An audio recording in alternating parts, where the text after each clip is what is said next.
back again sa aking YouTube channel.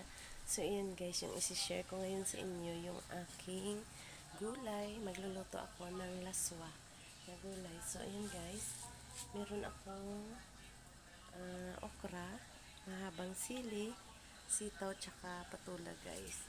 So, yung nilagay ko, napakulo na pala ako ng tubig, hindi ko lang na-video.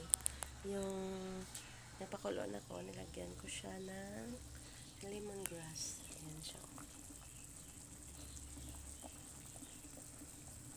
Ayan. At yung isa sa hog ko guys is yung isda na sinugba na natira namin kagabi. So, ayan. At lalagyan ko lang siya ng kaunting sabaw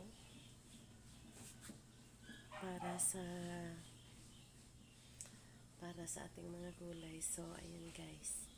At nagkagay na rin pala ako ng kalabasa. Wala lang tayong mga dahon-dahon dyan. Pero, ayan.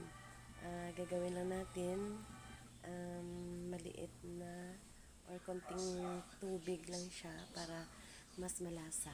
So, ayan guys. So, ito na siya guys. Ang ating laswa. So, ayan guys, luto na siya. Try natin. Try natin yung kanyang lasa. Sarap. Sarap guys. Maagang Sabado. Magandang umaga sa lahat. At maaga tayong gumawa ng gulay na laswa. So, ayan lang guys. Thank you for watching. And God bless us all. Thank you. Ngayon guys, mag-fried ako ng kanin. So, ayan. Lagay na ako ng garlic.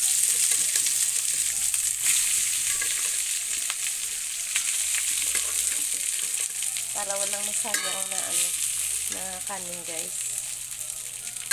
Kasi pag hindi ko ito na fried, mapupunta na lang to sa hindi makain.